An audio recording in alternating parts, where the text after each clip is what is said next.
Il s'agit du cardinal Louis Tagle, et bien qu'il ne mentionne jamais le pape François par son nom, la façon dont il parle de responsabilité et de confiance dans le processus interne de l'Église fait que les gens y regardent à deux fois. Dans un Vatican secoué par les scandales et les secrets, ce seul clip a suscité de nouvelles questions. Le pape François a-t-il été discrètement démis de ses fonctions? Et Tagle faisait-il partie d'un complot visant à prendre sa place? Il a dit beaucoup de choses que les gens croient être des révélations discrètes. Décortiquons donc tout ce qui s'est passé. La mort du pape Francis et la montée des théories du complot. Le 21 avril 2025, le monde entier a appris la nouvelle stupéfiante du décès du pape François, chef de l'Église catholique âgé de 88 ans. Selon les rapports officiels, il a succombé à un accident vasculaire cérébral et à une insuffisance cardiaque, une cause plausible compte tenu de son âge avancé et des problèmes de santé dont il souffrait. Pourtant, en l'espace de quelques heures, le paysage numérique a été inondé de spéculations, de théories et d'accusations directes, suggérant que quelque chose de bien plus sinistre aurait pu se produire à l'intérieur des murs sacrés du Vatican. Qu'est-ce qui a rendu ce moment particulier propice aux théories du complot? Pour le comprendre, il faut examiner le contexte de la papauté de François et les tensions qui couvaient au sein de la hiérarchie de l'Église depuis des années. Le pape François, né en Argentine sous le nom de Jorge Mario Bergoglio, a été une figure polarisante dès qu'il est monté sur le balcon de la basilique Saint-Pierre en 2013. Ses réformes progressistes, l'importance qu'il accorde à la justice sociale et sa volonté d'aborder des questions controversées lui ont valu à la fois une profonde admiration et une intense opposition au sein des cercles catholiques. Au cours de ses 12 années de pontificat, François n'a eu contrarié les structures de pouvoir traditionnelles de cesse au sein de l'Église. Il a réduit le pouvoir de la curie, l'organe administratif du Vatican, qui exerçait historiquement une énorme influence. Il a nommé des cardinaux originaires du Sud, déplaçant ainsi le centre de gravité de l'Église hors d'Europe. Le point le plus controversé est peut-être le fait qu'il a souvent pris des décisions unilatérales, contournant la consultation traditionnelle du collège des cardinaux, ce qui a donné à beaucoup le sentiment d'être exclu du processus décisionnel.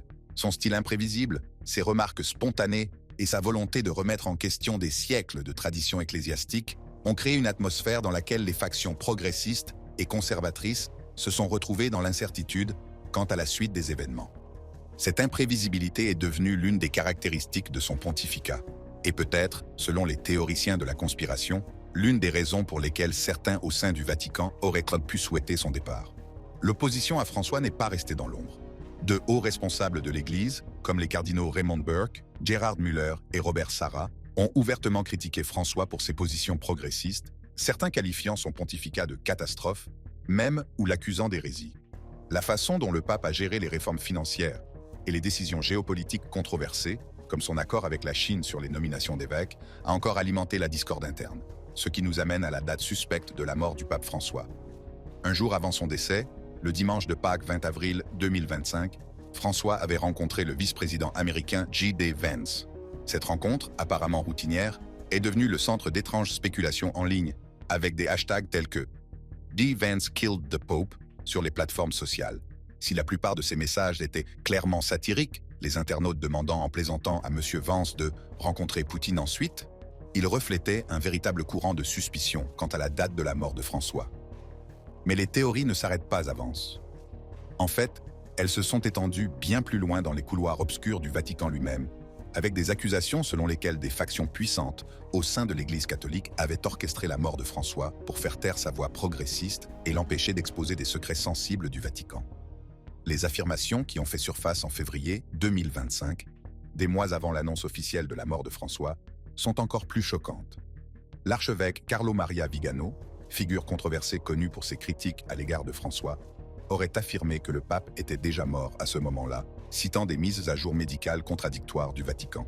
Monseigneur Vigano a accusé une Église profonde de dissimuler la vérité, bien qu'aucune source primaire de sa déclaration n'ait été vérifiée. Ces affirmations ont été reprises par de nombreux utilisateurs sur les réseaux sociaux. D'autres messages sur les réseaux sociaux sont allés encore plus loin. Un utilisateur affirmant que François était mort le 25 février 2025 et que le Vatican l'avait caché pour détourner l'attention de la publication de la liste Epstein. Un autre a prétendu qu'une conspiration mondiale impliquant le Qatar, l'Iran, la Russie, la Chine et d'autres pays avait tué François à l'aide d'armes cybernétiques soniques. Des affirmations qui n'étaient pas étayées par des preuves. Mais quelles preuves avons-nous réellement de l'état de santé du pape François dans les mois qui ont précédé sa mort? En réalité, François connaissait de graves problèmes de santé depuis un certain temps. Au début de l'année 2025, il a été hospitalisé pour une double pneumonie, un diagnostic particulièrement inquiétant étant donné que François avait subi l'ablation d'une partie d'un poumon dans sa jeunesse. Ces problèmes de santé sont bien documentés et correspondent à la cause officielle du décès. Pendant l'hospitalisation de François, le Vatican a lutté contre une vague de désinformation. Des influenceurs italiens sur les réseaux sociaux, comme le 8e roi de Rome et Air Bombolino, ont gagné des millions de vues en diffusant des affirmations selon lesquelles un état profond papal cachait la mort de François. Certains ont même infiltré l'hôpital Gemelli pour prouver que François était mort ou absent. Le Vatican a répliqué en publiant régulièrement des bulletins de santé, notamment des photos et un message vocal de François, mais les sceptiques ont persisté, affirmant qu'il s'agissait de photos trafiquées ou générées par l'intelligence artificielle. Ce climat de suspicion et l'association historique du Vatican avec le secret ont créé un terrain fertile pour les théories de la conspiration qui ont fleuri après la mort de François. Mais qu'en est-il des allégations spécifiques concernant le cardinal Luis Antonio Tagle? Le cardinal Tagle, souvent appelé le François asiatique, s'est imposé comme l'un des principaux candidats à la succession du pape François. Âgé de 67 ans, le cardinal philippin est un proche allié de François et partage nombre de ses opinions progressistes. Sa jeunesse, son charisme et sa vision réformiste ont fait de lui le favori des parieurs, avec une cote de 3 contre 1 pour devenir le prochain pape. Les théories du complot, entourant l'implication potentielle de Tagle dans la mort de François, découlent de sa position en tant que principal candidat à la succession et de son association étroite avec le programme progressiste de François. Selon ces théories, M. Tagle, éventuellement en collaboration avec d'autres initiés du Vatican, aurait orchestré la destitution de M. Francis afin d'accélérer sa propre ascension à la papauté, tout en donnant l'impression de poursuivre l'héritage de M. Francis. Toutefois, il est essentiel de noter que ces affirmations ne sont pas étayées par des preuves. Aucun document, aucun récit de dénonciateur, aucune preuve matérielle ne vient étayer les allégations d'actes criminels dans la mort de François, et encore moins l'implication de Tagle. La plupart des théories s'appuient sur la méfiance historique à l'égard du Vatican, sur de vagues références à la politique de l'Église ou sur des liens spéculatifs fondés sur la position de Tagle en tant que successeur potentiel. Pour évaluer correctement ces affirmations, nous devons comprendre le contexte plus large des théories de la conspiration du Vatican et leurs précédents historiques. L'Église catholique est depuis longtemps la cible de théories du complot en raison de son autorité centralisée, de son influence mondiale et de sa perception du secret. Depuis la Réforme, les critiques protestantes ont dépeint l'Église comme une institution monolithique et avide de pouvoir. Des événements tels que le complot de la poudre à canon en 1605 ont alimenté les soupçons de conspiration catholique visant à renverser les gouvernements, malgré la portée limitée du complot et l'absence d'implication du Vatican. Dans l'Amérique du 19e siècle, des personnalités comme Lyman Beecher ont mis en garde contre les complots catholiques visant à dominer la vallée du Mississippi, reflétant ainsi les craintes de l'immigration catholique. En 1835, Samuel Morse, dans son ouvrage intitulé Foreign Conspiracy Against the Liberties of the United States, accusait les jésuites de saper la démocratie américaine. Ces antécédents historiques ont créé un climat de suspicion à l'égard de l'Église catholique qui continue d'influencer les théories conspirationnistes modernes. Le précédent historique le plus pertinent pour les théories de conspiration qui entourent actuellement la mort de François est peut-être le cas du pape Jean-Paul Ier, qui est mort en 1978 après seulement 33 jours en tant que pape. Sa mort soudaine a suscité des théories d'empoisonnement liées à de prétendus scandales financiers, bien que les enquêtes n'aient trouvé aucune preuve d'actes criminels. Le livre de 1984 de l'auteur britannique David Yallop, Au nom de Dieu, a popularisé ce récit, bien que le livre de 1987 de John Cornwell, Un voleur dans la nuit, l'ait démenti, arguant du fait que les preuves étaient spéculatives. Les parallèles entre les théories du complot entourant Jean-Paul Ier et le pape François sont frappants. Les deux impliquent des allégations de complots internes au Vatican visant à faire taire un pape qui menaçait des intérêts puissants. Les deux se concentrent sur des allégations de rapports médicaux incohérents. Et les deux ont émergé dans un climat de méfiance à l'égard de la transparence du Vatican. Cependant, tout comme les théories sur Jean-Paul Ier ont été finalement démenties, l'examen critique des allégations sur François révèle des faiblesses significatives dans le récit de la conspiration. L'Église profonde et les secrets du Vatican. L'expression « Église profonde » a émergé au cours des dernières décennies, en particulier pendant l'ère Trump, comme une analogie catholique à l'État profond laïque, une supposée cabale de fonctionnaires non élus contrecarrant les agendas populistes. Ces théories se concentrent souvent sur le pape François, Vatican II, et les éléments progressistes au sein de l'Église, mêlant les griefs catholiques traditionnalistes aux conspirations politiques contemporaines. Nombre de ces théories font remonter l'origine de l'Église profonde au Concile Vatican II, qui a modernisé les pratiques de l'Église. Les traditionalistes radicaux, comme Taylor Marshall dans son livre Infiltration, prétendent que Vatican II a été orchestré par des francs-maçons, des communistes ou des clercs libéraux pour diluer l'orthodoxie catholique. Les affirmations de Marshall s'appuient largement sur un document invérifiable du XIXe siècle, comparé par les critiques au frauduleux protocole des sages de Sion. L'archevêque Carlo Maria Vigano, figure éminente de ces cercles, a condamné des documents de Vatican II tels que Nostra Aetate, qui a renoncé à l'antisémitisme, comme preuve d'une néo-religion, sapant le catholicisme traditionnel. M. Vigano s'est fait connaître après avoir accusé François de couvrir les abus commis par des membres du clergé. Sa lettre de 2020 au président Trump et ses écrits ultérieurs embrassent Quanon et la rhétorique antimondialiste, alléguant une église profonde liée à l'État profond. Il a été excommunié en 2024, mais reste influent parmi les traditionalistes. Mais quels sont les secrets spécifiques du Vatican que François aurait eu l'intention de révéler? Les théories du complot suggèrent plusieurs possibilités. Tout d'abord, le Vatican a été confronté à des scandales financiers documentés, notamment le scandale Vatileaks en 2012, qui a révélé la corruption grâce à des fuites de documents exposant des prix de contrats gonflés et des luttes de pouvoir. Les lettres de l'archevêque Carlo Maria Vigano ont mis en évidence des irrégularités financières, et les réformes de François en 2020 ont retiré à la secrétairerie d'État le contrôle des investissements après une perte immobilière de 350 millions d'euros à Londres. Ces événements suggèrent que François poussait à la transparence, ce qui aurait pu lui créer des ennemis. Sur le site Reddit Air Out of the Loop, des utilisateurs ont émis l'hypothèse que l'ordre donné par François en 2022 de centraliser les fonds du Vatican était une réponse à la corruption, menaçant potentiellement ceux qui profitaient du statu quo. Certains sceptiques pensent également que François avait l'intention de divulguer l'intégralité du troisième secret de Fatima, une prophétie de 1917 révélée à 3 enfants portugais. Le Vatican a publié ce qu'il prétendait être l'intégralité du troisième secret en 2000, décrivant la vision d'un évêque en blanc attaqué, interprétée comme la tentative d'assassinat de Jean-Paul II en 1981. Cependant, les sceptiques, dont certains sur Air Catholicisme, affirment qu'un second document contenant l'interprétation de la Vierge Marie reste caché. En 2024, un fil de discussion sur Air Catholicisme a débattu de l'authenticité du troisième secret, certains utilisateurs rejetant les théories du complot comme étant absurdes, tandis que d'autres citaient les lettres de Sœur Lucie comme preuve de la suppression du document. Certaines des théories les plus farfelues suggèrent que le Vatican possède d'anciens dossiers sur des rencontres avec des extraterrestres, qui pourraient être considérés à tort comme des visions divines. Le chercheur Mark Christopher Lee, cité dans un article du Daily Mail, affirme que le Vatican détient des centaines de dossiers classifiés sur les ovnis, dont certains sont vieux de plusieurs siècles. Sur Air Above the Norm News, des utilisateurs ont discuté du témoignage de David Grush sur l'engin de 1933, suggérant que l'implication du Vatican indique une connaissance approfondie de l'intelligence non humaine. Les archives apostoliques du Vatican, rebaptisées Archives secrètes, en 2019, contiennent 85 km de documents, dont la demande d'annulation d'Henri VIII et les comptes rendus de procès des Templiers.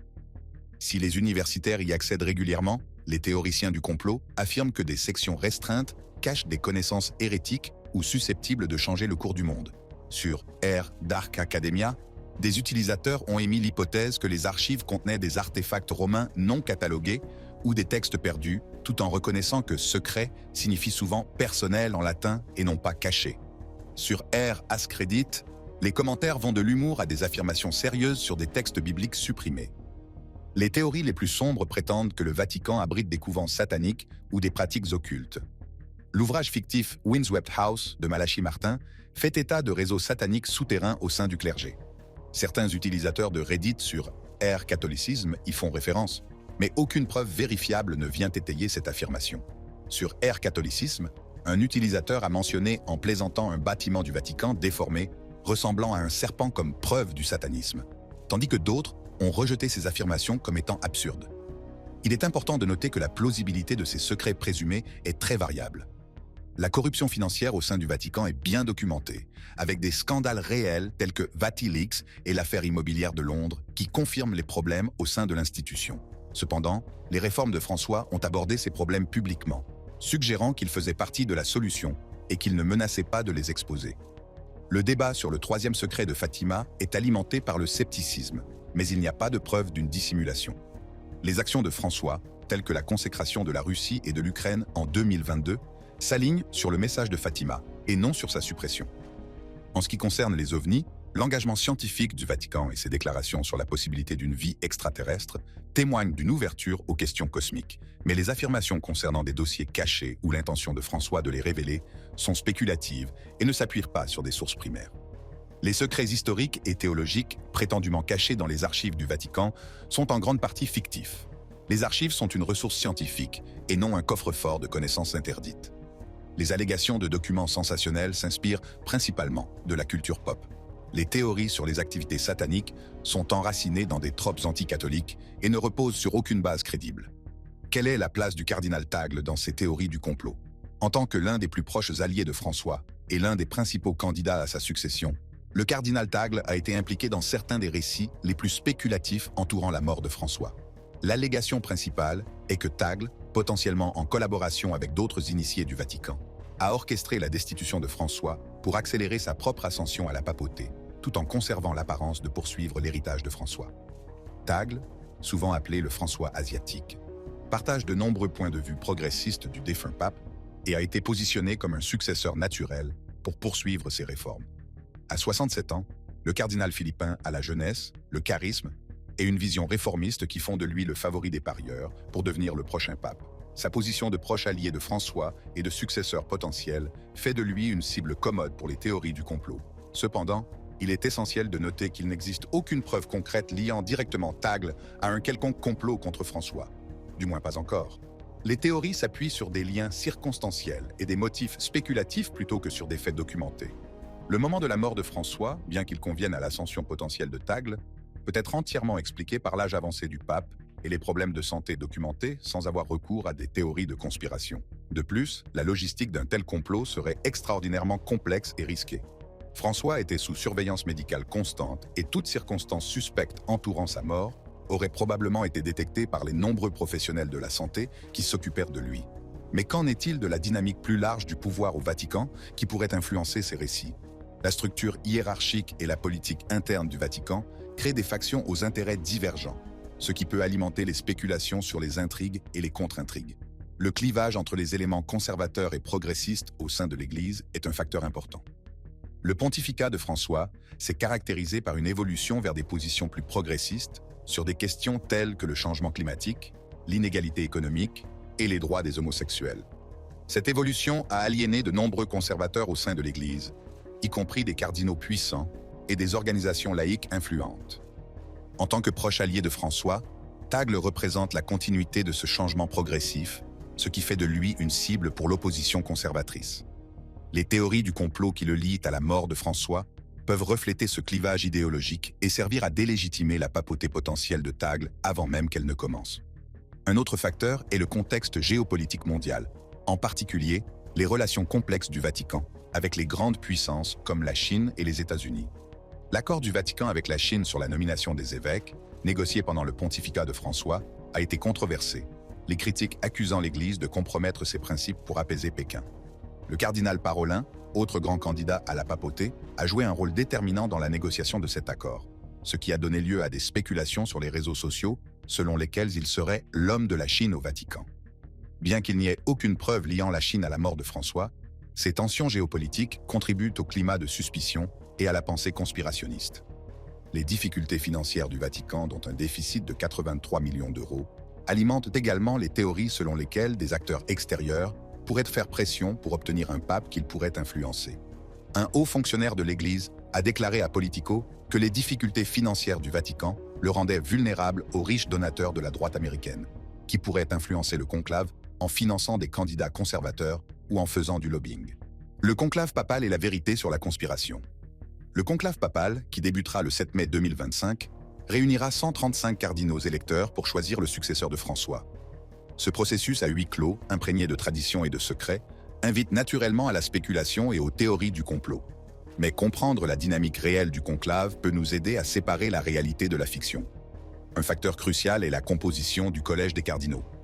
François a nommé 108 des 135 cardinaux électeurs, ce qui confère à ces sélections un avantage numérique significatif. Toutefois, cela ne garantit pas la poursuite de son programme. Les cardinaux nommés par François sont idéologiquement divers, y compris des conservateurs comme Gerhard Müller, ce qui rend difficile la prédiction d'un résultat unifié. Une autre complication est que le style de gouvernance de François a laissé de nombreux cardinaux déconnectés les uns des autres. L'historien du Vatican Miles Pattenden note que la centralisation de François a laissé les cardinaux isolés et peu familiers les uns des autres, ce qui rend plus difficile la formation d'alliances. Nombre d'entre eux se réuniront pour la première fois à Rome, ce qui crée une dynamique imprévisible qui ne se laisse pas facilement manipuler. La dimension spirituelle du conclave complique également les récits de conspiration. De nombreux cardinaux considèrent que le processus est guidé par l'Esprit Saint et donnent la priorité à la prière et au discernement plutôt qu'aux manœuvres politiques. Cette perspective peut conduire à des choix inattendus, comme on l'a vu lors des précédents conclaves, y compris lors de l'élection de François en 2013.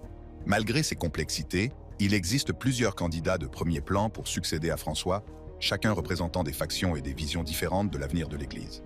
Il s'agit des cardinaux Pietro Parolin et Matteo Zuppi, tous deux italiens, du cardinal philippin Luis Antonio Tagle, du cardinal Robert Sarra, de la République de Guinée, et du cardinal Peter Turkson, du Ghana.